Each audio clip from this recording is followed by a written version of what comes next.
முதலில் தலைப்புச் செய்திகள். பொதுஜன பெரமுனவின் நிர்வாக செயலாளர் திடீர் கைது. புதிய வரியால் வாகனங்களின் விலையில் ஏற்பட போகும் மாற்றம்.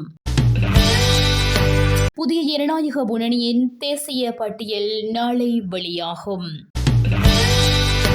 எதிர்காலத்தில் பயங்கரவாத தடை சட்டத்தை நடைமுறைப்படுத்த விரும்பவில்லை உறுதிமொழி அளித்த ஜனாதிபதி. பிரான்சில் முதல் முறை ஆட்சி கவிழ்ப்பு.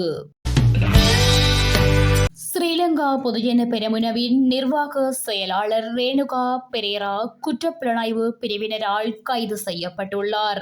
வடக்கில் அனுஷ்டிக்கப்பட்ட மாவீரர் நாள் நினைவேந்தல் தொடர்பில் போலியான குற்றச்சாட்டுக்களை சமூக ஊடகங்களில் பரப்பியமைக்காகவே அவர் கைது செய்யப்பட்டதாக போலீசார் தெரிவித்துள்ளனர். எதிர்வரும் காலங்களில் வாகன இறக்குமதி கட்டுப்பாடுகள் நீக்கப்பட்டதன் பின்னர் இலங்கைக்கு வாகனங்களை மீள இறக்குமதி செய்ய முடியும் என டொயோட்டா லங்கா நிறுவனம் நம்பிக்கை வெளியிட்டுள்ளது.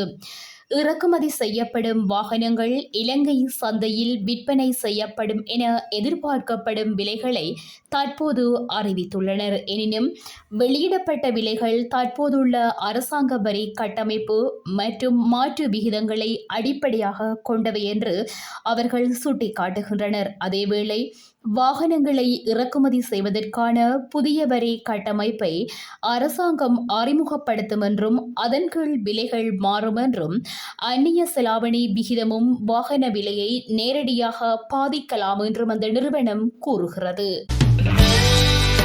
புதிய ஜனநாயக முன்னணியின் எஞ்சிய தேசிய பட்டியல் நாடாளுமன்ற உறுப்பினர் பதவிகள் தொடர்பான இறுதி தீர்மானம் நாளை அறிவிக்கப்படும் என நாடாளுமன்ற உறுப்பினர் ரோஹித அபேகுணவர்த்தன தெரிவித்துள்ளார். புதிய ஜனநாயக முன்னணிக்கு ஆதரவு தெரிவித்த ஸ்ரீலங்கா பொதுஜன பெரமுன உறுப்பினர்களின் விசேட கலந்துரையாடல் நேற்று பிற்பகல் இடம்பெற்ற போதே அவர் இதனை தெரிவித்துள்ளார். இதேவேளை தேசிய பட்டியல் உறுப்பினர் பதவிக்கு முன்னாள் அமைச்சர் காஞ்சன விஜயசேகரவின் பெயர் முன்மொழியப்பட்டுள்ளதாகவும் குறிப்பிட்டுள்ளார். இதேவேளை புதிய ஜனநாயக முன்னணியின் நாடாளுமன்ற குழு தலைவராக கண்டி மாவட்ட நாடாளுமன்ற உறுப்பினர் அனுராத ஜெயரத்ன நியமிக்கப்பட்டுள்ளார். நாட்டில் எதிர்வரும் காலத்தில் பயங்கரவாத தடை சட்டத்தை நடைமுறைப்படுத்த விரும்பவில்லை என ஜனாதிபதி அனுரகுமார திசாநாயக்க தம்மிடம் கூறியதாக இலங்கை தமிழரசுக் கட்சியின் மட்டக்களப்பு மாவட்ட நாடாளுமன்ற உறுப்பினர் ராசமாணிக்கம் சாணக்கியன் தெரிவித்துள்ளார். ஜனாதிபதியுடனான கலந்துரையாடல் முடிவடைந்த பின்னர் ஊடகங்களுக்கு கருத்து தெரிவிக்கும் போதே அவர் இவ்வாறு தெரிவித்தார். சில இனவாத கருத்துக்களால் அதனை பயன்படுத்திய வேண்டிய தேவை ஏற்பட்டதாக ஜனாதிபதி குறிப்பிட்டுள்ளார்.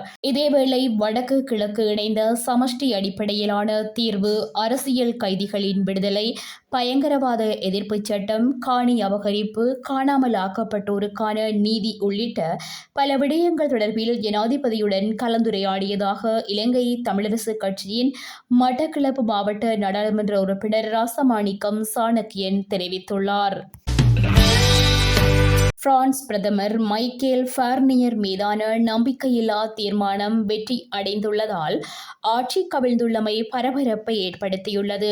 கடந்த 60 ஆண்டுகளில் நம்பிக்கையில்லா வாக்கெடுப்பு மூலம் பிரான்ஸ் அரசாங்கம் கவிழ்க்கப்படுவது இதுவே முதல் முறையாகும். பிரான்ஸ் நாடாளுமன்ற உறுப்பினர்கள் 577 பேரில் 331 பேர் ஃபர்னிய அரசுக்கு எதிராக வாக்களித்தனர். இதனால் பிரான்சில் ஆட்சி கவிழ்ந்துள்ளது. இது ஜனாதிபதி இமானுவேல் மேக்ரானுக்கு கடும் பின்னடைவாகவே பார்க்கப்படுகின்றது. மேலும் பிரான்ஸ் ஜனாதிபதி மேக்ரானும் பதவி விலக வேண்டும் எனவும் எதிர்க்கட்சிகள் போர்க்கொடி தூக்கியுள்ளன. இத்துடன் செய்திகள் நிறைவடைகின்றன. மேலதிக செய்திகளை www.todayjefna.com என்ற இணையதளத்தில் பார்வையிடலாம்.